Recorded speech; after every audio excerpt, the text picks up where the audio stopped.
Bienvenue sur le podcast Conversation Awesome avec Karmakin. Mon nom est Claudia et mon intention avec ce podcast est de t'amener dans un monde d'inspiration, de découverte et d'apprentissage grâce à une panoplie de sujets et d'histoires variées en lien avec la santé globale, les habitudes de vie, le développement personnel et spirituel pour que tu puisses vivre une vie awesome alignée selon tes termes.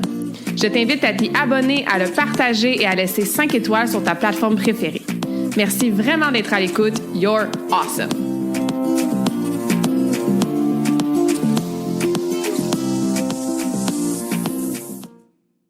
What is up, humain awesome? Avant de vous faire entendre la conversation awesome d'aujourd'hui avec un invité spécial tellement à propos pour le début de l'année, comme c'est justement le premier épisode de l'année 2026, je voulais vous re-souhaiter une bonne année. Je vous souhaite bien sûr de la santé. C'est quelque chose qui est souvent dit comme ça, rapidement. « Ah, je te souhaite de la santé puis du bonheur. » C'est quelque chose qu'on prend très souvent pour acquis jusqu'à temps qu'on se ramasse avec des troubles de santé, soit pour soi-même ou des gens près de nous qui nous affectent vraiment beaucoup puis qui nous rappelle, en fait, que quand on n'a pas la santé, on n'a rien d'autre. Donc, oui, c'est peut-être cliché. Oui, c'est peut-être quelque chose qu'encore une fois, on prend pour acquis. Oui, c'est peut-être quelque chose qu'on dit comme ça ou qu'on reçoit comme souhait, puis on prend pas le temps vraiment de l'intégrer, l'imprégner dans notre corps et surtout l'incarner. Donc, moi, c'est ce que je vous souhaite, bien sûr, parce que la santé globale, physique, émotionnelle, mentale, spirituelle, la santé dans tous tes corps, la santé holistique, c'est vraiment ce qui te permet de créer une vie selon tes termes, une vie qui est alignée, une vie qui fait une différence positive dans la vie de tes proches, une vie qui te permet, toi, de t'épanouir, puis de te réaliser, d'évoluer et de juste être. Être tout simplement dans ton entièreté, de ton humanité. Donc, c'est ce que je nous souhaite pour l'année 2026, de continuer à prendre soin de notre santé de la bonne façon. Et la bonne façon, c'est différent d'une personne à l'autre. Et c'est pour ça que j'aime tellement ça, faire de l'accompagnement one-on-one, parce qu'on peut vraiment aller dans l'individualisation, la personnalisation, puis encore une fois, regarder l'entièreté de qui tu es au-delà de juste suivre un plan, puis suivre une diète. Donc, en ce début d'année, où est-ce que vous allez voir et vous voyez sûrement déjà plein de publications sur les réseaux sociaux, dans vos boîtes de réception avec des infolettres, plein de gens qui vont partager leur programme de début d'année, la vague de New Year, New Me, la vague de résolution, la vague de « Ah, c'est le temps des fêtes, on a plus mangé, moins bien dormi, on s'est pas entraîné, on a peut-être plus d'alcool. Là, c'est le temps de faire un détox, puis de renverser ça, puis de perdre le poids qu'on a pris, puis de commencer vraiment l'année de façon super disciplinée, avec tous nos objectifs puis nos buts. » Je pense que tu entends un petit peu de sarcasme dans ma voix. Alors qu'on est dans cette vague-là, là, en début d'année, moi, je t'invite à juste comme prendre une respiration. Juste connecter à ton cœur, à ton souffle, à ton corps et de te poser la question, qu'est-ce que j'ai vraiment de besoin en ce début d'année-là? Et je suis pas mal certaine que c'est pas plus de performance, c'est pas plus de pression, c'est pas plus de choses sur ta to-do list, c'est pas plus de raisons de te décourager ou de te taper sur la tête. Je pense que tu as besoin probablement d'un petit peu plus de douceur, d'amour envers toi-même, de confiance en toi, d'estime de toi, de moments de connexion avec les gens qui sont vraiment importants dans ta vie, tu sais. Puis de commencer l'année avec un momentum doux, dans le moment présent, avec conscience, avec intention, de t'enlever plutôt une grosse charge sur les épaules avant de reprendre ta routine, le retour au travail, le retour des enfants à l'école, etc., tu sais. D'après moi, tu as besoin d'être plus en alignement avec la nature. La nature, à ce temps-ci de l'année, elle hiberne, elle se repose, elle est dans la noirceur. Là, tranquillement, les journées d'ensoleillement ou plutôt les heures d'ensoleillement dans les journées commencent à allonger doucement depuis le 21 décembre, depuis le solstice. On est encore dans le pic de l'hiver. Donc, prenons du temps pour soi. Se reposer, ralentir, prioriser des relations sociales qui nous nourrissent, qui nous apprennent des choses, qui nous inspirent. Priorisons d'être dans le être et pas d'être dans le faire tout le temps. Fait que c'est mon rappel et c'est mes souhaits pour vous en ce début d'année. Encore une fois, parce que c'est le premier épisode de podcast de 2026. Bien sûr, le podcast continue durant l'année. On va continuer à faire des alternances entre des épisodes solo et des épisodes avec invités. Donc, si c'est la première fois que tu es sur le podcast, bien, bienvenue. Ça fait vraiment plaisir de t'accueillir dans la grande famille du podcast qui va célébrer ses 5 ans bientôt, là, au mois de février. Puis, aujourd'hui, c'est un épisode, comme je disais, avec un invité, mais je voulais quand même prendre le temps de faire une petite introduction individuelle. L'épisode d'aujourd'hui, vous allez voir, encore une fois, c'est tellement à propos pour ce début d'année-là. Super inspirant, l'histoire de Dave que je reçois. Donc, stay tuned, restez certainement à l'écoute pour ça. Et je voulais juste aussi terminer en vous rappelant que j'ai une offre en ce moment qui est valide jusqu'au 16 janvier. C'est mon service, mon offre d'accompagnement Mission Vitalité 2026, justement dans exactement ces vibes-là, pour t'aider à pas tomber dans le bateau, là, de faire quelque chose de super drastique puis d'intense, puis qu'après ça, ben, tes résolutions, tes objectifs, tes intentions, tes buts, ils prennent le bord après 3 jours, après 3 semaines. Là. Puis vraiment d'approcher la transition d'année de façon différente cette année pour que justement tes objectifs puis ta santé s'améliorent et durent aussi au-delà de les 2-3 premières semaines de 2026, tu sais. Donc, ce qu'on va faire ensemble avec ta mission Vitalité, c'est qu'on va avoir 4 séances 100% personnalisées de 75 minutes. Fait qu'1 heure et quart, on plonge vraiment en profondeur dans les 4 piliers, sphères, corps, entre guillemets, de ta santé. Donc, autant au niveau physique, émotionnel, mental, spirituel, avec 4 séances, 4 sessions de coaching, d'accompagnement. Puis, ça se fait autant en personne, les 4, qu'en virtuel, les 4, ou un mix des deux. Donc, en personne, c'est bien sûr à Vaudreuil-Dorion. Je dis bien sûr comme si tu savais où est-ce que j'habitais, mais si tu savais pas, c'est dans la région de Vaudreuil-Dorion. Mais tout ça se fait aussi en mode virtuel pour que tu puisses plonger en profondeur dans comment tu vas vraiment. Puis qu'est-ce que tu as besoin cette année? Encore une fois, autant au niveau de ton mindset que ton corps physique, que l'aspect plus énergétique, que l'aspect, bien sûr, émotionnel. Donc, en plongeant en profondeur dans ces 4 séances-là, on les fait entre 4 à 8 semaines. Fait que dans le prochain mois, 2 mois, bien, doucement, tu vis cette transition-là, d'année qui va t'amener au mois de mars, à peu près, au printemps, où est-ce que là, c'est le temps là, de semer des graines, d'avoir des objectifs, de retourner en mode un petit peu plus faire, d'être en mode avec la nature qui commence à se réveiller à ce temps-ci de l'année pour, encore une fois, être en alignement avec notre essence. Donc, si ça pique ta curiosité, envoie-moi un message. J'ai une vidéo d'après une dizaine de minutes que j'ai faite qui va vraiment plus en profondeur sur les intentions, les vibes derrière le programme, la logistique aussi, bien sûr, comment ça va fonctionner, les prix, tout ça, et les raisons de pourquoi je voulais créer ça au-delà de ce que je t'ai partagé aujourd'hui. Puis, si tu n'as pas écouté mon épisode de podcast que j'ai fait la semaine dernière, donc le dernier de 2025, où est-ce que je parlais de justement cette transition-là 2025-2026, bien, je t'invite à le faire aussi. Je t'invite à le faire pour, encore une fois, t'assurer que tu es dans tes vibes personnelles à toi que tu as de besoin avec cette nouvelle année. Donc voilà, je vous souhaite une année absolument awesome et sans plus tarder, je vous laisse avec la conversation vraiment inspirante que j'ai eue avec mon invité d'aujourd'hui, Dave Marois. Bonjour tout le monde, bienvenue dans la nouvelle conversation awesome de la semaine. J'espère que vous allez bien, que vous êtes en pleine forme. Bienvenue si c'est la première fois sur le podcast. Re-bienvenue si vous êtes ici de temps en temps ou à chaque semaine. On est dans les épisodes du début 2026 avec la nouvelle année. Souvent, la nouvelle année amène des nouveaux objectifs. Les fameuses résolutions que j'aime pas trop, vous savez un peu ma philosophie là-dessus. Je préfère mettre des belles intentions pour notre santé avec des moments comme ça qui nous amènent à réfléchir sur, encore une fois, nos buts, nos objectifs, notre santé. Puis, la conversation d'aujourd'hui va vraiment vous inspirer à vous accueillir dans où est-ce que vous en êtes avec votre processus de santé, puis vous donner cette inspiration-là pour continuer, parce qu'on sait des fois, c'est pas facile. En fait, souvent, c'est pas facile. On a des obstacles, on a des défis, on a des réalités quotidiennes qui changent. Et le fait qu'on est début janvier puis c'est une nouvelle année, ben il y a pas grand-chose de magique et miraculeux qui se passe. Tu sais, on change la date dans le calendrier, mais c'est pas mal tout. Donc, encore une fois, mon invité d'aujourd'hui, je suis super reconnaissante de l'accueillir parce que il connaît ça, lui, des cheminements de santé, des transformations, des défis, des obstacles, le mindset que ça prend aussi pour avoir une transformation qui est durable. Fait qu'on va plonger dans tout ça et plus. Je reçois aujourd'hui Dave Marois. Bienvenue sur le podcast.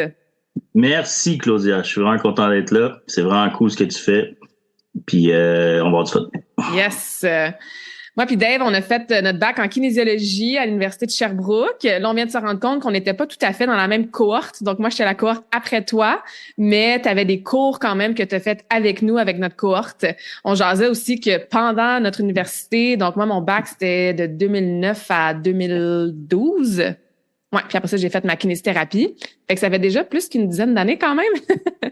Mais pendant nos études, on n'était pas nécessairement amis, genre qu'on jasait ensemble à tous les jours. Sauf que on se suivait bien sûr sur les réseaux sociaux, puis on prend des nouvelles de temps en temps, on s'envoie des messages vocaux, puis moi j'aime ça suivre ton parcours, qu'on va jaser aujourd'hui, puis on a toujours des belles conversations.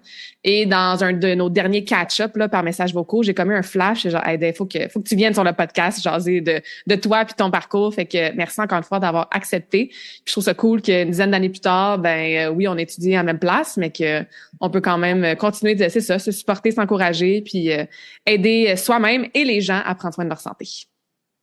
Définitif. Puis à force de jaser, je pense que si on avait eu des conversations un petit peu plus à l'université, on aurait sûrement été des bons amis. Ouais, parce que pour vrai, j'étais comme découvert après l'université, je savais t'étais qui.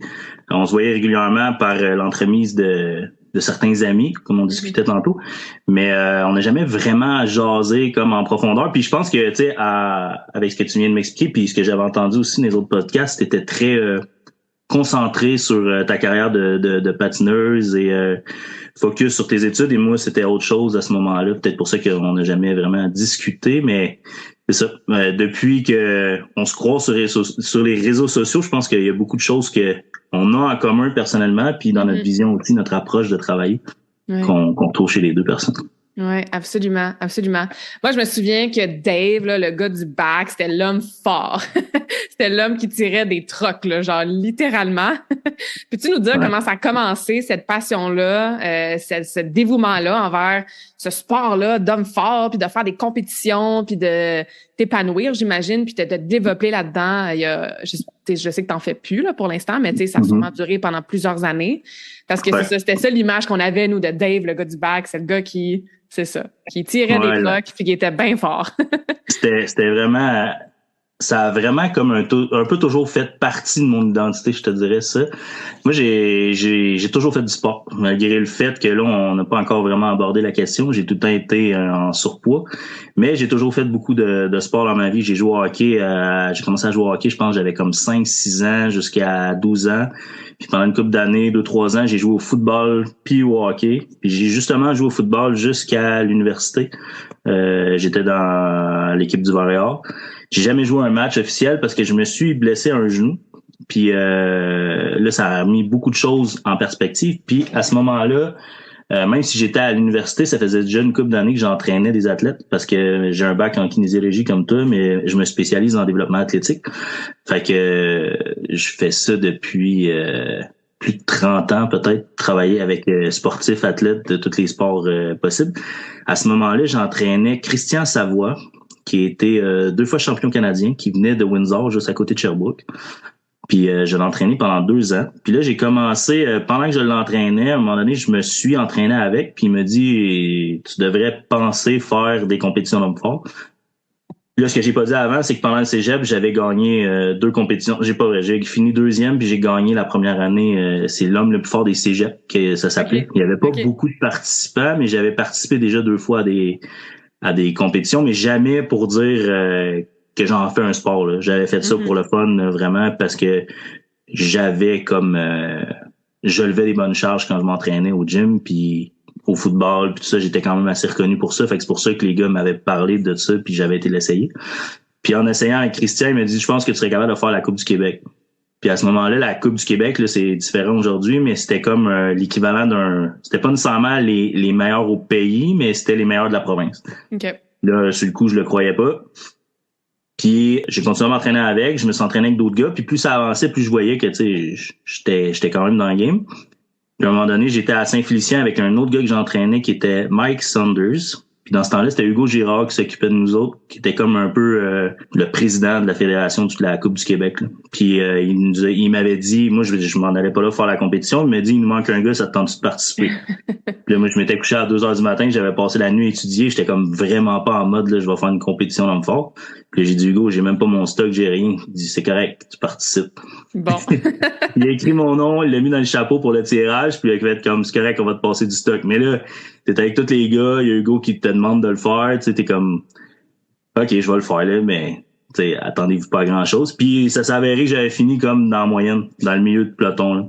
Okay. Puis à partir de ce moment-là, j'en ai fait mon sport, j'ai décidé d'arrêter de jouer au football. Puis j'avais mis ça de côté, puis j'ai commencé à faire des compétitions en sport comme officiellement sur la Coupe du Québec. J'ai fait ça peut-être 5-6 ans. Quand même, hein? De façon spécifique, là, que je m'entraînais spécifiquement pour ça. Mm-hmm. Fait que le parcours, en gros, des hommes forts, l'histoire, c'est un peu ça. Ouais. Fait que voilà. Ouais, je me souviens de voir des photos justement sur ton Facebook, tu sais, c'est tellement impressionnant. Puis moi, en fait, quand j'ai arrêté de faire de la compétition de patin artistique, donc juste avant l'université, comme je t'avais dit, j'ai fait un comeback aussi quelques années après, mais vraiment ma carrière, entre guillemets, c'était avant d'arriver à Sherbrooke. C'est pour ça que je me suis lancée vraiment je faisais déjà de la muscu, puis je m'entraînais déjà au gym. Moi, j'ai toujours été une fille de gym. Mais après, je me suis ramassée vraiment en entraînement plus, c'est ça, musculaire. Puis j'ai fait du powerlifting aussi. Puis j'ai fait une seule compétition de powerlifting. Ça, c'était en 2016 ou 2017, je pense. Mais j'adorais ça, là, être forte, là, tu sais. Puis je le sens encore, mais bien moins qu'avant au niveau des charges que je donne, parce que j'ai complètement les nouveaux objectifs d'entraînement, tu sais, puis je m'entraîne plus pour la performance, là. Mais moi aussi, je tripais, là, être forte, là, tu sais, puis lever des charges lourdes.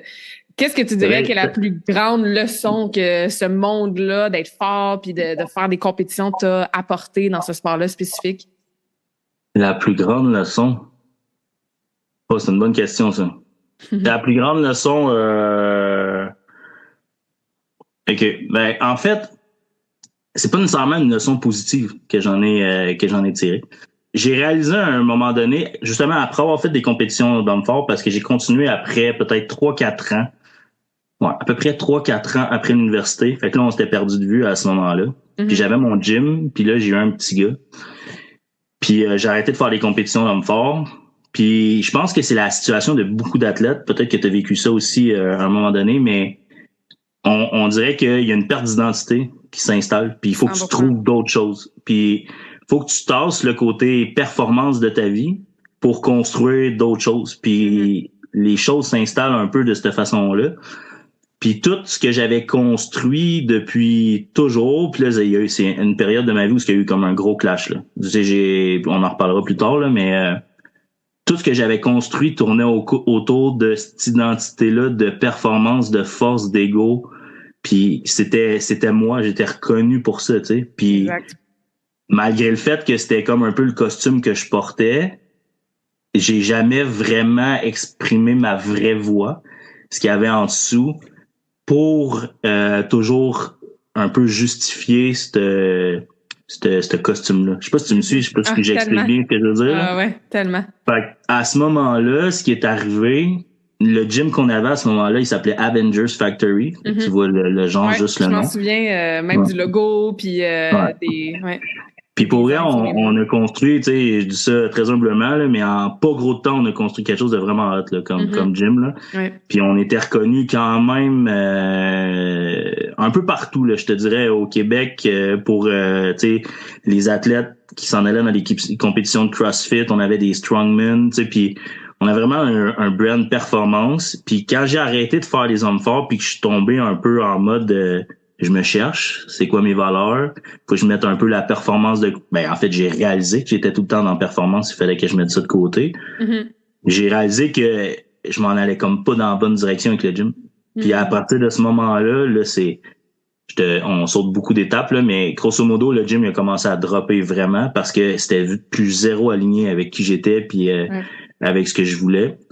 Puis après ça, il y a un paquet de choses qui s'en sont suivies, là, mais j'imagine qu'on va en reparler tantôt. Là. Ouais. Fait que c'est ça. Est-ce que c'est je sais pas si c'est là que tu voulais que j'aille avec avec ta question de la plus grande leçon, mais moi c'est quelque chose que je retiens en fait, c'est par rapport à l'identité que j'avais construit avec ça. Mais c'est sûr que la force puis le dépassement, puis ça a toujours été quelque chose que j'ai trippé et que j'ai appris énormément de ça. C'est pas une mauvaise chose, là, loin de là. Ouais. Très loin de là, même. Ce que j'en ai retenu, c'est un peu ça. Là. Tu te poses la question, c'est ça qui me pop. Là. Je peux vraiment, vraiment raisonner, tu sais, c'est ça. Bonjour, je suis Claudia, je suis une patineuse. Puis quand t'es plus une patineuse, ben tu dis quoi après? Bonjour, je suis Claudia, tu sais. Tu deviens qui? Tu sais, je veux dire, tu le sais, là, c'est surtout dans le patin, c'est comme tu peux même pas avoir un toupette, il faut que tu aies les cheveux par en arrière, tu sais, ça va dans tout, là, comment tu manges, comment tu t'habilles, ton sac social, t'es focusé là-dessus, donc tu es littéralement dans ton identité ça. Donc, quand tu perds ça ou que tu décides d'arrêter ça, effectivement, il y a non seulement souvent une grande période de recherche de soi, mais un gros deuil à faire aussi, tu sais, le deuil de cette identité-là, le deuil de... Moi, dans mon cas, tu sais, je me voyais aller aux Olympiques là, quand j'étais toute petite, fait que tu fais le deuil aussi de tes rêves de petite fille qui... C'est pas réaliste, en fait, tu sais. Fait qu'après ça, je me suis lancée dans le powerlifting. Et là, où est-ce que je résonne beaucoup avec ce que tu as dit aussi, c'est cette espèce de costume-là que tu portes. Parce que moi, je me disais, OK, ben, je suis la fille forte du gym. Tu sais, Claudia, c'est la fille forte. Et après ma carrière de patineuse, ça avait commencé un petit peu avec mes dernières années, mais après, tu sais, j'ai eu des troubles alimentaires. Fait qu'avec, tu sais, encore une fois, raisonner full avec ton histoire je me disais, ben, au moins, je suis la fille forte dans le gym. Fait que même si je faisais de la projection sur les autres, même si les autres trouvent que je suis grosse, ben, ils vont se dire au moins elle est forte. Fait que je justifie le fait que j'ai du poids de plus ou que je suis pas bien dans ma peau, mais au moins je suis forte, puis je suis capable de deadlifter 300 livres, tu sais. Fait que là, quand ça aussi, ça s'en va, parce que là, je partais de ma business, j'avais une douleur à la hanche, puis je veux dire, le powerlifting, c'est juste plus aligné. Là, encore une fois, tu fais comme, oh my God. Fait que faut creuser encore plus loin de ça devient quoi mon identité? Puis cette justification-là par rapport à ton estime de soi, tu sais.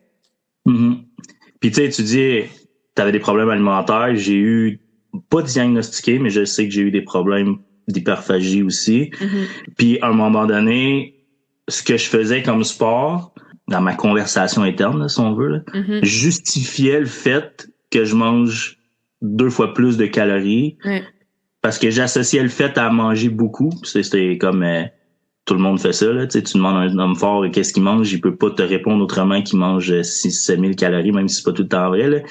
Mais je pouvais justifier le fait que je pouvais manger telle affaire par le fait que, anyway, je suis un strongman. Tu sais, je veux dire, tout ce que j'ai à faire, c'est lever des charges, puis plus que je mange, plus je vais être fort, tu sais. C'est plus complexe que ça, mais, tu sais, c'était le raccourci qui se passait dans ma tête, puis ça entretenait ces problèmes-là par rapport à la nourriture, là. Absolument. Parce que c'est ça, là, on parle, bon, t'es kinésiologue, tu sais, t'as toute cette expertise-là, cette expérience-là depuis 30 ans et plus, t'entraînes les athlètes de haut niveau, et Dave, dans ton cheminement personnel à toi, ben, t'as eu des difficultés dans Bon Point, de yo-yo, hein, je pense que même sur ton Facebook, c'est écrit ancien champion international de yo-yo, tu sais, je pense que le yo-yo, hein, on perd du poids, on gagne du poids, on perd du poids, on reprend le poids. Donc, c'est quelque chose que tu as vécu pendant vraiment longtemps. Tu es encore dans un processus en ce moment de perte de gras durable. Et je veux dire, tu as les connaissances, tu as l'expérience, tu as la passion, tu as plein de gens que tu as aidés, tu sais. Fait que moi aussi, je me disais, mon Dieu, je suis littéralement diplômée en kinésiologie, je suis forte dans le gym, je m'entraîne à fond. J'avais déjà commencé à coacher puis à aider des gens où est-ce que je leur donnais plein de bons conseils alimentaires, mais j'étais pognée avec ce trouble-là de santé mentale, de je m'en vais à l'épicerie, puis je cache qu'est-ce que j'achète, puis je vais manger chez moi en cachette, tu sais, parce que je me donne le droit juste aujourd'hui de binger, justement, tu sais, l'hyperphagie. Puis après ça, je retourne dans la restriction, genre orthorexie à côté, tu sais, fait que j'étais dans ce cycle-là pendant quelques années, tu sais. Où est-ce que tu veux commencer avec toute cette... on parle de ça. Comme tu as dit, tu as toujours eu, c'est ça, de l'embonpoint, c'est quelque chose qui fait partie même quand tu étais plus jeune, etc. Quand est-ce que tu as commencé à voir justement dans ton dialogue interne de OK, pour ma santé physique et mentale, j'aimerais peut-être ça, justement, faire les choses autrement, commencer à perdre du gras, perdre du poids. T'as-tu comme un déclencheur ou c'était toujours derrière ta tête? Fait, ce que tu viens de dire là, je me le suis répété toute ma vie. Okay. Je veux dire, j'ai tout le temps été conscient qu'il fallait qu'il y ait quelque chose qui change puis que j'ajuste ça, même pour ma santé. Mais j'ai toujours réussi je vais dire réussir parce que, tu sais, il y a comme un dialogue interne qui s'installe que je justifie tout ça par X, Y raison. Tu sais, mettons qu'on recommence au départ. Moi, je suis vraiment en surpoids depuis que je suis tout petit, là. C'est pas, je l'ai été graduellement, puis à 18 ans, j'étais rendu en surpoids. Je vais te montrer des photos de quand j'avais 4 ans. J'étais largement plus imposant que les autres. Pas un surpoids, comment je dirais ça? Je veux pas être péjoratif, là, mais j'avais une solide carrure, mettons. À 7 ans, je pesais 100 livres. Puis t'as donné une idée, à 7 ans, je pesais 100 livres. Mon gars, il est relativement carré, pareil, puis il a 12, puis il vient de passer 100 livres, mettons. Fait qu'à 7 ans, je jouais au hockey, puis je mesurais, j'avais une tête de plus que tout le monde, puis je pesais 100 livres. Ouais. Fait que j'ai toujours été ça, là. Puis, tu sais, il y a une question d'identité là-dedans, que, tu sais, je veux dire, je pense qu'inconsciemment aussi, on entretient, mais j'ai toujours été le jeune en surpoids que ses parents voulaient mettre au régime pour l'aider, puis tu sais, pas pour mal faire, là. Non. Fait que l'idée de perdre du poids, puis reprendre du poids, ça fait partie de ma vie, là, vraiment de A à Z. J'ai perdu, là, peut-être dans ma vie, c'est peut-être arrivé 5-6 fois que j'ai perdu des 75 livres et plus, puis je les ai toutes repris. Fait que tu sais, quand on parle de yo-yo, c'est je l'ai fait, mais comme à l'extrême, là. Puis perdre la dernière fois c'était après l'université. Ouais. La dernière fois j'ai perdu 75 livres en 5 mois. Puis j'ai repris 80, je te dis 80 juste pour te dire que j'ai repris plus que ce que j'avais perdu. En moins de temps, je pense que je les ai perdus. Pour X, Y raison. Puis tu sais, avec ça vient, comme à un moment donné, tu fais comme, en plus d'être kinésiologue, tu sais, c'est littéralement le mot honte là, qui me vient. Ouais. J'ai vécu ça, moi aussi, là, tellement honteuse, là, ouais. C'est comme, je veux dire, ça va au-delà de la perte d'estime, là. C'est genre, c'est comme, c'est ça, on est complètement ailleurs. Puis à un moment donné, t'acceptes ça temporairement, puis tu laisses aller, puis sans t'en rendre compte, ça continue à augmenter, puis ça continue à augmenter, puis ça continue à augmenter. Puis finalement, là on va aller voir là, mais il y a plein d'autres choses que je pourrais raconter à travers ça, là, mais j'ai mon premier garçon à 30 ans, puis le deuxième, je l'ai eu là 3 ans, en 2022, fait qu'il y a un gros écart entre les deux. Puis quand il est né, c'était après la COVID, pas longtemps après, dure période pour beaucoup de monde, je pense, au niveau du poids. Ouais. Donc si t'étais déjà en surpoids à la COVID, probablement que ça allait gravement empirer durant cette période-là. En tout cas, moi, c'était le cas. Puis là, j'ai monté jusqu'à 350 livres passé un peu 350 livres. Puis, tu sais, j'avais eu le déclic à mon premier de perdre du poids pour ma santé, prendre soin de moi. C'est pas que le deuxième est plus important que le premier, mais le deuxième, la différence, c'est que je veux pouvoir donner au deuxième ce que j'ai donné au premier. Je sais pas si tu comprends ce que je veux dire. Ouais. Fait que là, j'ai 42. Faut qu'à 52, je sois capable d'être au moins aussi en forme que je suis à 42 là. Tu sais, puis si je continue dans la direction que je m'en vais là, que je serais peut-être même plus là, parce que là, ça s'en allait vraiment à nulle part, là. Je veux dire, j'étais 352, mais il faut savoir que je mesure 5 pieds 8, là. Tu sais, je suis chanceux, je suis chanceux. Je gonfle, là, mettons. Tu sais, c'est pas j'ai tout le temps l'air massif, malgré le fait que je suis lourd, mais reste que, problème d'apnée sévère, négligence au niveau, ça, j'avais comme, c'est assez extrême, là, mais j'avais comme 11-12 caries dans la bouche que j'avais pas fait traiter depuis des années, mais ça vient avec tout le reste, tu sais, ça vient avec comme juste, tu t'oublies puis tu fais juste comme répondre à tout le monde, puis tout ça malgré le fait que j'étais kiné, là. Tu sais, c'est sûr, moi j'ai tout le temps eu l'excuse que je travaille dans la performance. Fait que tu sais, je suis pas dans un gym en train de vendre de la santé. Je suis en train de vendre de la performance, puis je suis quand même bon puis assez reconnu dans ce que je fais. Ouais. Fait que ça passait un peu pareil, tu sais, je veux dire, le monde arrivait pas en se disant c'est pas lui qui va m'aider à perdre du poids là parce que tu le vois là, il se néglige là. Fait que j'ai tout le temps eu cette excuse-là, mais reste que j'ai étudié dans le domaine, j'ai tout le temps été dans le monde de l'entraînement, de l'activité physique. Mais plus ça allait, plus je m'isolais, tu sais, que je faisais mes choses dans mon petit gym chez nous, j'allais plus dans les conférences, j'allais plus dans les formations, justement parce que je savais que j'allais me pointer là avec ce surplus de poids-là, puis dans ma tête, j'étais comme la honte, c'était littéralement ce mot-là. Fait que tu sais, il faut comprendre que je pense que on est deux bons exemples que c'est pas mal plus compliqué que juste avoir un peu de volonté. Je peux te dire de la volonté, j'en ai là, tu sais, j'en ai en masse de la volonté là, puis c'est beaucoup plus complexe que juste comme t'as juste arrêté de manger puis bouger un peu plus. Mange moins, bouge plus. C'est Non, tout. c'est ça. Puis il y en a encore beaucoup qui pensent ça, là. Ils sont encore comme dans ce discours-là, sauf que c'est un réel problème qui va au-delà de ça, là. Mhm. Fait que voilà. En gros, c'est pas mal ça, l'histoire qui tourne autour du yo-yo, là. Ouais. Puis ce problème-là, puis cette complexité-là, qui est, encore une fois, beaucoup moins simple que juste bouge plus, mange moins, cette racine-là du problème, comment tu arrives à la définir pour toi-même, peut-être, ou d'autres gens autour de toi que tu as peut-être déjà aidé avec le yo-yo, tu sais, ça part de où cette difficulté-là, cet acharnement-là à se convaincre que c'est simple, il faut juste comme avoir de la volonté, tu sais?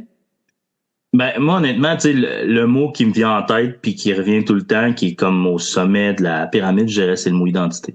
C'est vraiment ça qui fait comme toute la différence. Mais en dessous de l'identité, il y a tout ce qui touche l'environnement, les habitudes de vie, puis tu sais, avec le temps, à un moment donné, c'est une réflexion que j'ai pas eu le choix d'avoir. Tu sais, le problème, c'est pas que je sais pas comment perdre du poids. Je sais comment perdre du poids. Tu sais, je peux même le perdre très vite, le poids. Le problème, c'est que je le reprends à chaque fois. Tu sais, pourquoi ça arrive? C'est ça. Puis là, à un moment donné, j'ai réalisé que faut arrêter de se focusser juste sur le poids.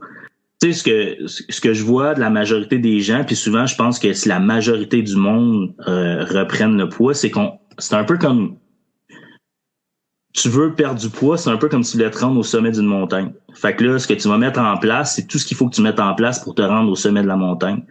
Mais la réalité, c'est qu'il faut que tu apprennes à vivre dans la montagne et non juste atteindre le sommet de la montagne, tu sais. Parce que ce qui va arriver, c'est que tu vas réussir à le perdre, le poids, en faisant X, Y choses, tu sais, ce que tout le monde va parler de déficit calorique, puis de entraîne-toi plus, puis, tu sais, perdre du poids, tout le monde le sait comment. Le problème, c'est que les gens comprennent pas comment ne pas leur prendre. Puis c'est là que je te dis qu'il faut que tu développes une identité de personne en santé et non juste focuser à perdre du poids. Il faut que tu apprennes à vivre dans la montagne parce que dans les faits, tu sais, oui, tu vas avoir perdu ton poids, mais tu veux rester là tout le temps. Fait que faut que tu sois capable de t'accoutumer à la montagne. Puis ça, ben, il faut que tu développes un environnement en conséquence, il faut que tu développes des habitudes de vie en conséquence. Fait que, en gros, je te dirais que ce qui fait la différence, c'est ça, puis c'est comme ça que je travaille aujourd'hui à Star. Fait que jusqu'à maintenant, j'ai perdu peut-être un petit peu plus que 50 livres sans peser rien, sans diète, juste en écoutant le corps, en écoutant les signaux. J'ai compris que un des gros problèmes que j'avais, ça tournait autour de tout ce qui touche le cortisol. Fait que j'ai mis en place un paquet de stratégies pour optimiser ça, dont mon sommeil. Tu sais, j'avais des problèmes d'apnée sévère, j'ai fait traiter ça. Puis là, tu sais, la routine, je pense que tu parlais de ça dans un podcast que j'ai écouté, la routine de dodo. Il y avait une cliente avec qui tu travaillais, qu'elle se couchait comme à 2 heures du matin, puis elle avait vraiment de la misère. Puis c'est rare que j'entends quelqu'un qui a ce problème-là, là. Mais moi, j'ai ce problème-là. J'ai vraiment de la misère à me coucher tôt. Le soir, on dirait que mon cerveau, il se met en mode hyperactif. Fait que, tu sais, tout ce qui tourne autour de la routine du dodo, c'est quelque chose qu'il faut que j'optimise, puis qu'il faut qu'encore aujourd'hui que je travaille là-dessus, là. Fait que bref, en gros, c'est pas mal ça, je te dirais, là, qui fait la différence pour moi. T'es en train d'apprendre à vivre dans ta montagne, puis dans cette montagne-là, ben c'est une panoplie d'habitudes différentes qui te font focaliser sur autre chose que juste le chiffre sur la balance, tu sais. Puis moi, je le dis souvent avec mes clientes parce que souvent ils viennent me voir, je veux perdre 20 livres, ou je veux perdre 10 livres, ou je veux perdre 30 livres.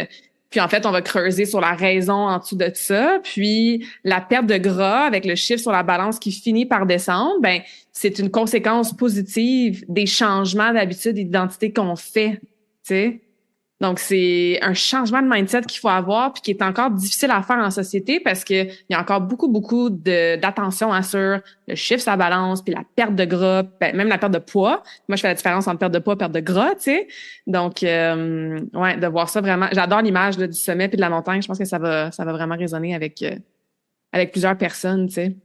Ouais, mais c'est comme ça, en fait, c'est une des façons que moi j'ai réussi à vraiment saisir ce qu'il fallait que je fasse, tu sais, puis l'éducation à faire est vraiment à ce niveau-là, tu sais, faut essayer d'enlever le focus sur, je pense que perdre du poids puis perdre du poids durablement, c'est deux approches complètement différentes, puis il faut que tu saches ce que tu veux, tu sais. Si t'es juste focusé à perdre du poids, puis c'est pas mauvais, c'est juste qu'il faut que tu saches, OK, je peux perdre du poids rapidement, mettons, par exemple, parce que tu veux rentrer dans ta robe de mariée ou parce que tu t'en vas dans le sud, tu sais. Mais sois conscient que plus que tu le perds rapidement, plus que de chances que tu le reprennes rapidement après, puis que tu tu vas impacter ton métabolisme nécessairement si tu commences à perdre, reprendre. Ouais. C'est inévitablement ce qui arrive. C'est pas pour rien qu'il y a environ comme 90% du monde qui reprennent tout le poids qu'ils perdent, puis en moins de 5 ans, tu sais. Tandis que si tu y vas avec l'approche plus axée sur l'identité, ça va être beaucoup plus long, mais il y a même moyen de le faire avec le sourire, là. Tu sais, tout ce que tu dis que le côté restrictif, culpabilité, t'enlèves tout ça quand tu y vas avec une approche comme plus douce, puis que tu y vas sur le long terme, puis après ça, il y a bien moins de chances que tu reprennes le poids, puis tu vas finalement correspondre un petit peu à ce que tu veux. Tu sais, même puis en cours de route, tu vas probablement réaliser que le poids, ben il y a un poids bonheur. Tu sais, c'est pas juste le chiffre qui compte, mais c'est comment tu te sens. Tu sais, fait, tu sais, si on prend l'idée de la montagne. En montant, tu vas visiter une coupe de villages. Rendu en haut, tu vas être capable de savoir exactement à quel village tu as envie de te situer. Tu sais. Parce que plus tu es haut, plus tu manques d'oxygène.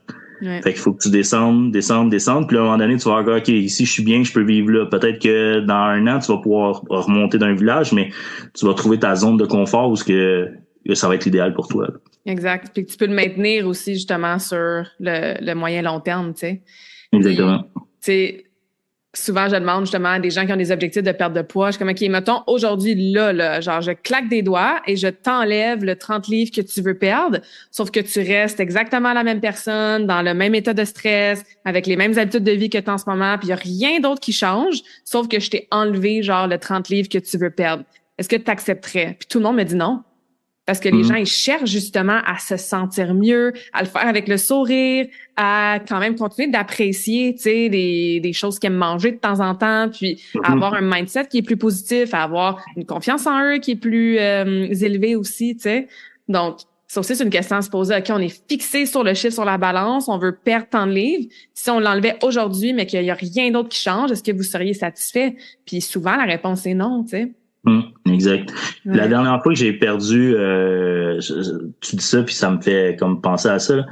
Je me rappelle que la dernière fois j'ai perdu du poids quand même assez rapidement, qui était en 2017-2018.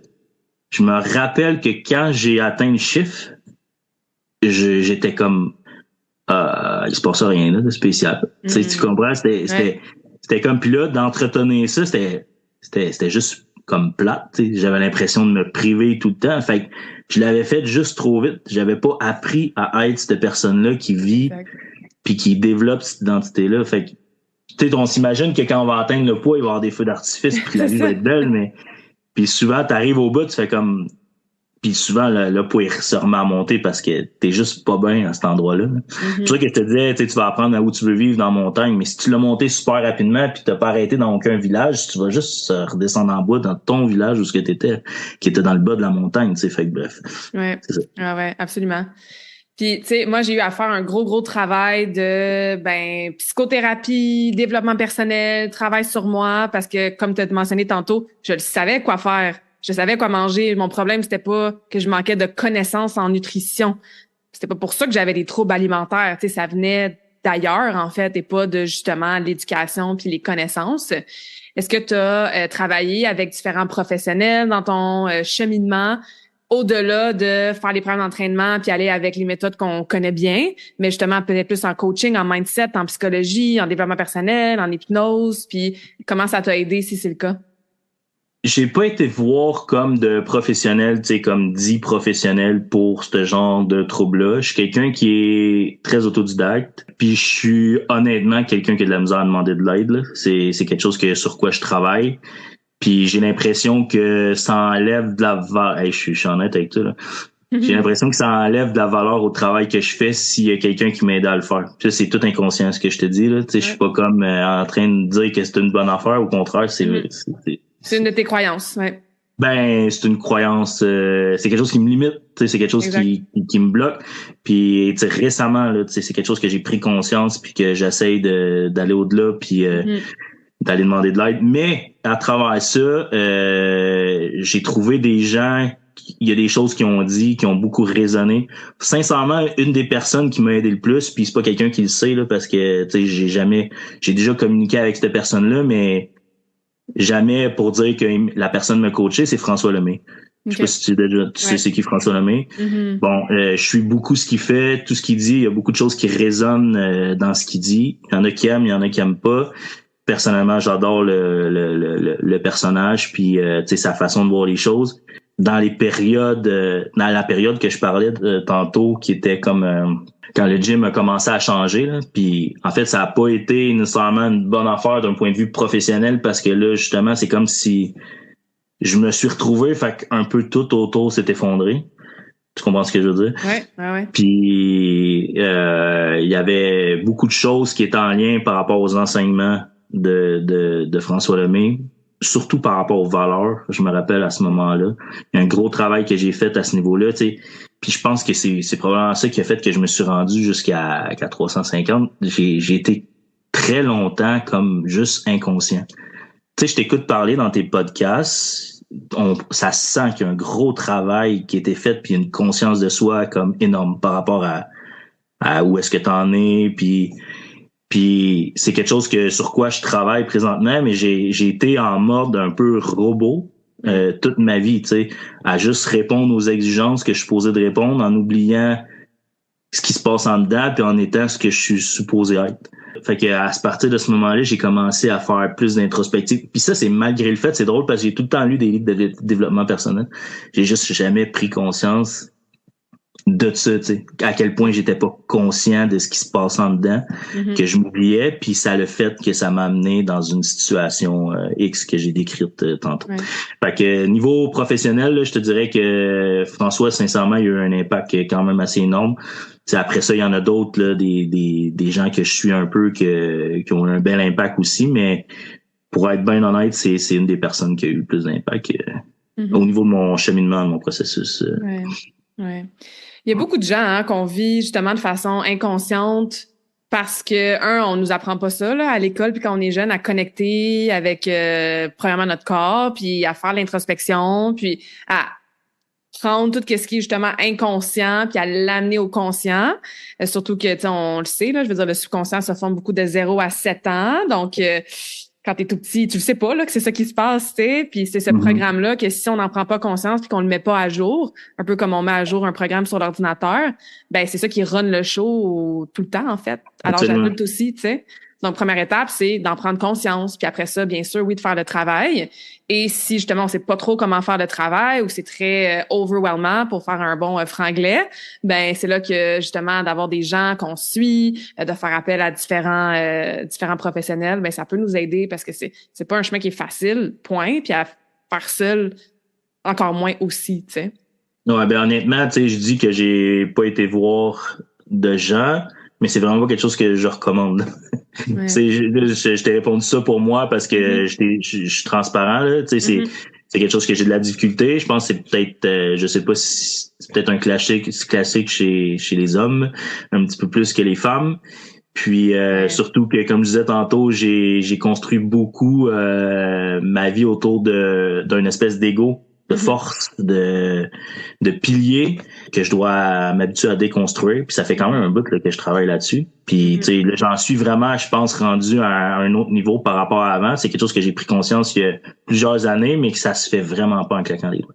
Mais aller voir quelqu'un qui peut t'aider, sérieusement, probablement que ça ferait peut-être une couple d'années que je serais peut-être plus avancé que j'en suis là si j'avais osé aller voir quelqu'un pour me donner un coup de main puis avancer là-dedans. Puis là, dans le processus que tu es en ce moment avec ta perte de gras actuelle, est-ce que tu as un objectif précis ou tu es plus en mode j'habite dans ma montagne, je change mon identité, je sens que là, ça va être durable? C'est quoi les changements ressentis puis dans ton discours interne cette fois-ci par rapport aux fois précédentes? Ben, la première question, c'était comme tu me demandais si j'avais des objectifs précis. Je vais essayer de répondre à ta deuxième question de mon ressenti, puis après ça, de te parler des objectifs précis. Présentement, les gens avec qui je travaille, parce que je me réoriente tranquillement, on n'en a pas parlé depuis tantôt, mais j'étais en développement athlétique. Ça, c'est quelque chose qui va toujours rester. J'aime ça, fait que je vais toujours en garder un peu, mais je m'en vais de plus en plus vers les gens qui ont le même problème que moi. J'ai travaillé avec des gens, ça fait 2 ans, tu sais, que j'aide des gens, je pense que c'est un peu ce que tu fais aussi là, avec ta clientèle. Puis souvent, je compare ça un peu à un momentum qu'il faut que tu apprennes à gagner. Puis les choses que tu vas mettre en place, les habitudes que tu vas développer, mais ça va t'aider à gagner du momentum, un momentum positif. Puis à un moment donné, nécessairement, tu vas venir mettre le pied. Imagine que tu es comme dans une piscine, tu sais, puis que tu fais tourner l'eau sans arrêt, sans arrêt. À un moment donné, c'est de plus en plus facile. Puis ça, c'est une question que je me posais au début. Tu sais, je me demandais comment ça se fait. Après 2-3 semaines, ça devient facile. C'est comme si c'était plus un défi comme ça l'était avant. Tu te retrouves, t'as plus la même attirance pour les beignes, la pizza que tu pouvais avoir il y a comme une couple de semaines avant. Tu sais. Il y a comme un momentum qui s'installe, mais nécessairement dans ta vie, il y a des choses qui vont faire en sorte que tu vas planter ton pied puis tu vas casser le courant. Tu sais. Ce qu'il faut que tu fasses, en fait, c'est prendre conscience que là, tu es en train de casser le courant. Puis souvent, quand tu repars de l'autre bord puis tu recommences à prendre du poids, c'est que ton pied est resté là trop longtemps, puis t'as complètement cassé le courant, puis t'es même parti, tu sais, t'essaies d'aller à l'inverse du courant dans la piscine. T'as déjà fait ça quand t'étais petite, tu le fais encore. Ben là, tranquillement, pas vite, tu sais, tu forces, puis là, ça repart de l'autre côté, tu sais. Fait que, puis là, ça devient quasiment inarrêtable, puis tu repars dans tes mauvaises habitudes. Ce que j'ai appris à faire, c'est identifier quand je suis en train de mettre un frein au momentum, puis j'ai des habitudes prédictives que j'appelle, que il faut que je me remette à cocher pour être sûr de bien repartir le momentum puis que les choses repartent du bon sens. Fait que j'ai appris à éviter de retomber dans un momentum négatif, puis nécessairement, je vais retomber dans des momentum négatifs. Fait que j'ai des outils pour réussir à freiner ce momentum-là puis de le partir dans le bon sens. Fait que si tu me demandes comment je me sens présentement, la grosse différence, c'est il pourrait toujours arriver quelque chose dans ma vie qui va me mettre en mille morceaux puis qui pourrait me ramener vraiment comme dans où ce que j'étais. Je pense pas être à l'abri de ça, mais je pense que c'est beaucoup moins susceptible d'arriver qu'avant. Parce que, tu sais, le poids, j'ai perdu comme une 50aine de livres, mais on parle d'une histoire de 2 ans. Là. Fait que, tu sais, c'est tranquillement pas vite. Puis c'est souvent comme, bon, je vais en perdre 20, je vais en prendre 5, je vais en perdre 10, je vais en prendre 4. Fait que, c'est tranquillement pas vite. Mais justement, présentement, depuis peut-être 5-6 mois, en fait, depuis que j'ai commencé les vidéos sur le blog, tu sais, mettons, j'ai perdu, j'ai descendu peut-être de 24, puis j'en ai repris 6, puis là, j'en ai perdu 2. Autrement dit, plus ça va, moins les écarts sont grands, tu sais. Plus que je reste stable facilement, puis que je me contrôle, puis qu'on dirait que mon métabolisme s'adapte tranquillement pas vite. Fait que je me sens beaucoup plus en contrôle, beaucoup moins susceptible de repartir dans le mauvais sens.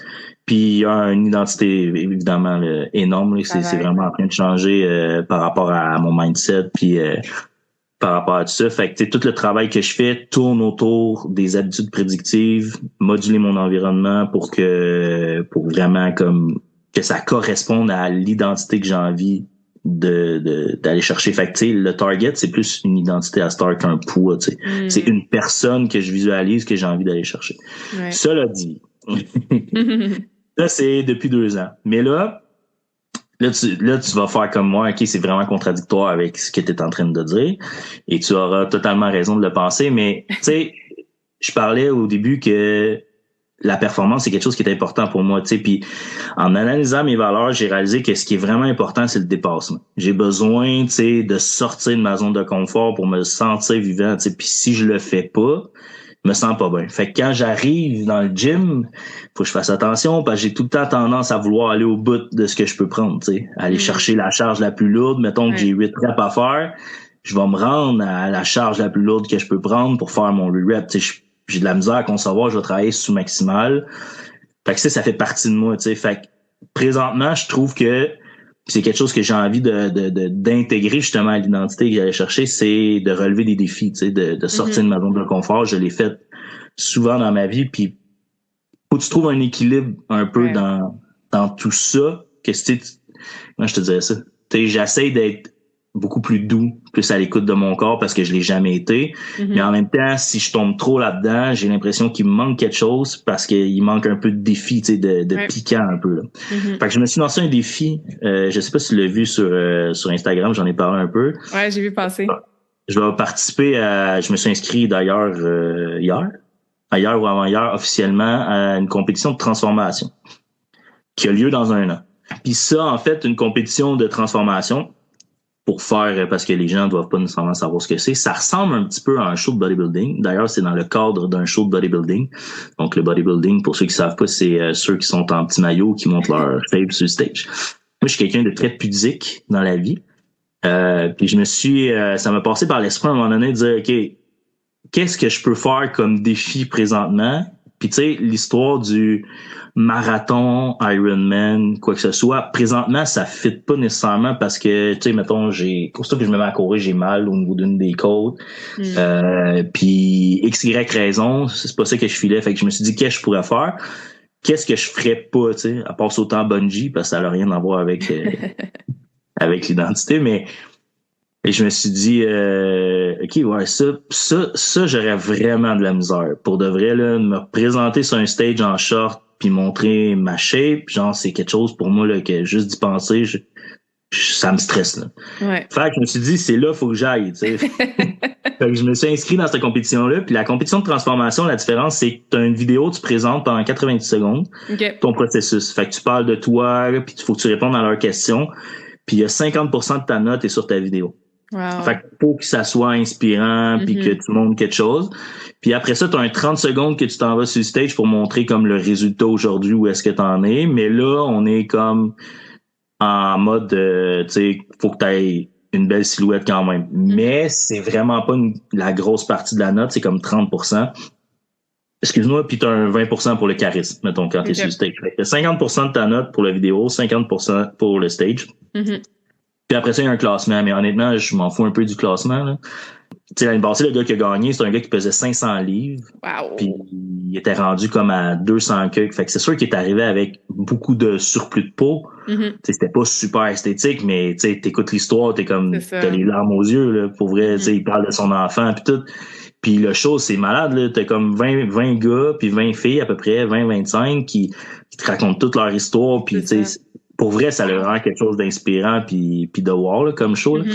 Fait que je me suis lancé ce défi-là. Puis en même temps, ce que j'aime de ça, c'est que je vais pouvoir montrer un peu à ma gang, pas nécessairement qu'il y a une bonne puis une mauvaise façon de faire, mais qu'il y a deux façons de faire. Puis c'est ce que je te disais tantôt, tu sais, si tu veux juste perdre du poids, fais ça, tu vas le perdre vite, mais quand je vais arriver au bout de ça, prends le temps de regarder comment je vais remonter vite. T'sais, je le sais, là, qu'en l'espace de 2 semaines, je vais reprendre 30 livres. Là. Puis là, c'est même pas exagéré ce que je te dis. Là. 2 semaines, 30 livres, parce que je vais être en mode restriction calorique, mais je vais pouvoir comme tout montrer c'est quoi l'approche classique, perte de poids, peser tes calories puis tout, pour un peu montrer l'envers du décor, pour faire comprendre où est-ce que je vais amener les gens. T'sais. Fait que autant ça peut avoir l'air contradictoire que je vais essayer de m'en servir comme d'un outil pour faire comprendre la réalité puis la différence entre les deux aux gens.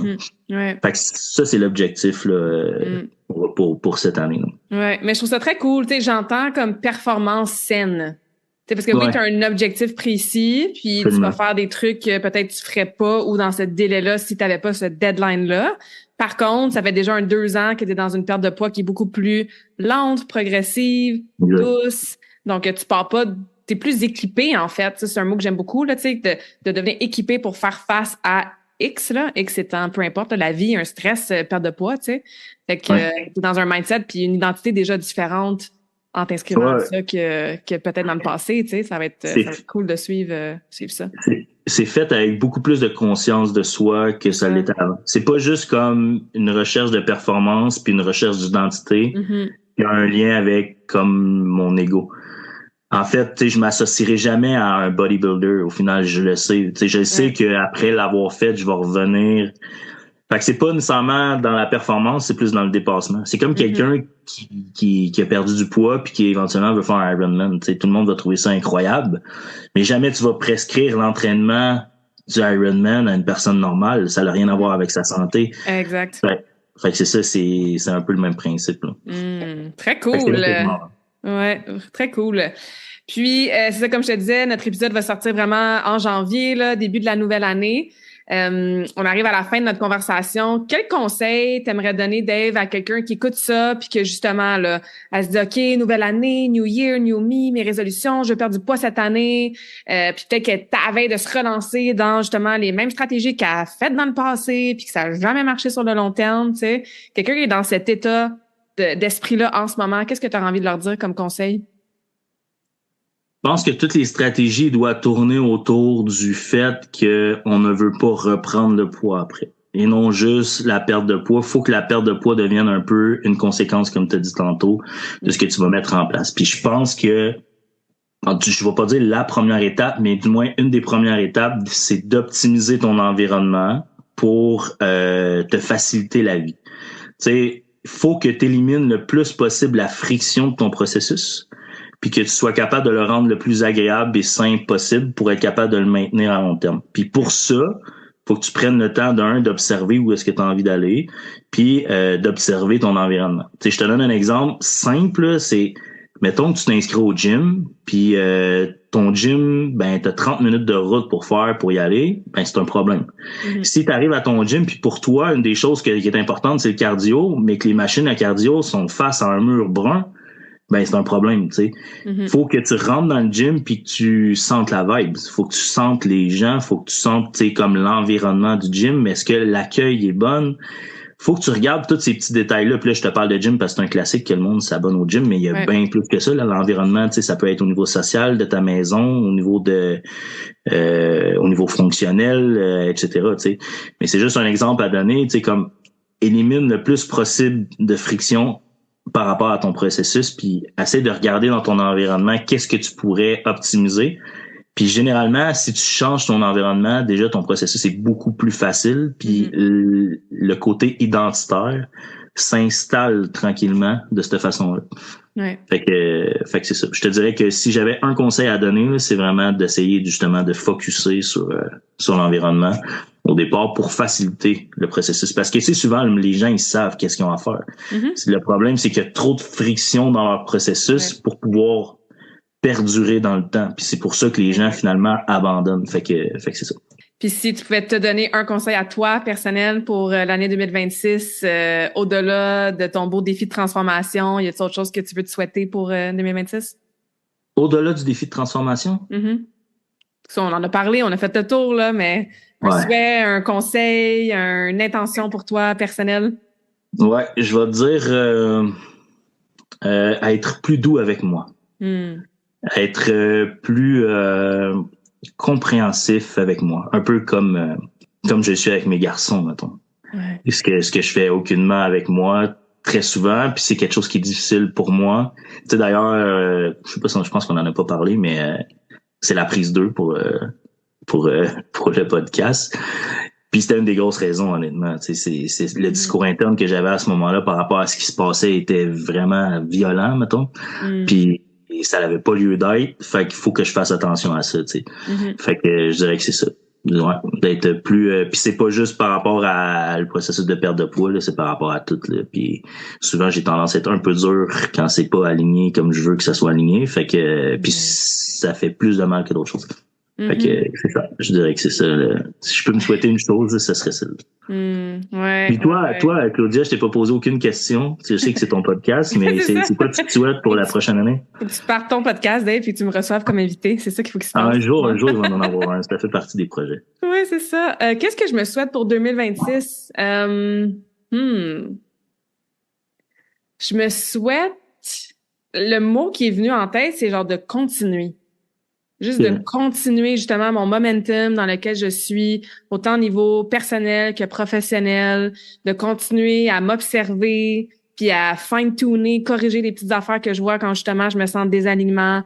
Moi aussi, j'ai tendance à m'en mettre beaucoup sur les épaules, à être dure avec moi-même, tu sais. Donc, juste de continuer le travail, l'observation que je fais sur moi-même, qui amène la continuité de mes voyages, de mes projets, de la vie sociale que j'ai, tu sais, avec mon entourage. Fait que juste de continuer tout ça. Ça fonctionne jusqu'à maintenant, puis ça devrait fonctionner pour 2026 aussi. Ouais, puis je pense que les gens autour qui te suivent espèrent tout que tu continues parce que sérieux, c'est... Tu sais, je te connais comme je disais tantôt, on se connaissait pas beaucoup avant. J'ai appris à te découvrir, mais récemment, vu que tu m'as demandé le podcast, j'ai commencé à écouter plus tes podcasts. Mhm. J'avais vu que t'en faisais, j'avais survolé un peu, mais c'est wow. Sincèrement, c'est wow. Le travail, ça se sent le travail qui a été fait, puis tu sais, comme ta vibe quand tu parles, puis ce que tu dois amener aux gens autour de toi, c'est wow. Fait que je souhaite aux gens autour de toi maintenant que tu continues dans cette direction. Ah, merci Dave, je le reçois avec beaucoup de gratitude. Puis là, ben, tu fais partie de la vibe du podcast maintenant, fait que c'est full apprécié.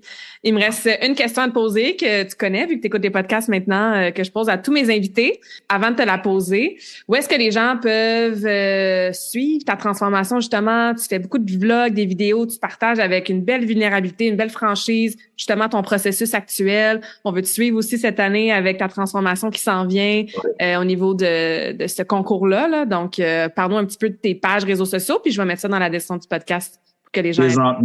Présentement, ben je dis présentement, mais ça fait... faut pas faire ça là, quand tu veux développer tes réseaux sociaux, mais j'ai vraiment pris une pause de ce que je faisais sur Instagram parce que je sentais un petit désalignement par rapport où est-ce que j'ai envie de m'en aller, par rapport à ce que je montre un peu de mon processus puis tout. Fait que j'ai pris comme une pause pour mettre plus de clarté là-dedans. Fait que puis éventuellement, je veux recommencer ça, mais sur Instagram... Dave Marois, ma transformation physique. C'est la même chose sur Facebook. En fait, présentement, ce que je publiais sur Instagram, ça se retrouve en même temps sur Facebook. Mm-hmm. Donc, sur Facebook, c'est une page Facebook. Sur Instagram, c'est le profil, c'est format court, des petites vidéos de 3 minutes. Je faisais des vlogs de jour en jour de comment ça avançait pour montrer mon processus. Fait que ça, c'est ce qu'on faisait depuis le début. J'ai un groupe aussi Facebook que j'ai démarré avec, je dois dire entre guillemets, ma gang. Les gens parce que c'est embryonnaire, on commence, il y a comme 120 membres. Mais belle dynamique, honnêtement. Ça s'appelle Lourd de sens, la pièce manquante de ma perte de poids, entre guillemets, perte de poids. Donc, c'est un groupe, puis ça va être Lourd de sens, en fait, c'est ce qui s'en vient prochainement. Fait que au début, ce que je voulais, c'était vraiment montrer mon processus à moi. Puis Lourd de sens, c'est un peu la business que je vais développer éventuellement par rapport à tout ça. Mm-hmm. Donc voilà, c'est où ce que tu peux me trouver pour observer ce que je fais présentement. Puis tantôt je parlais d'environnement, on risque de sortir c'est ça, on travaille là-dessus aussi présentement, puis c'est pour ça que la pause des réseaux sociaux a un lien un peu avec ça aussi en termes d'alignement.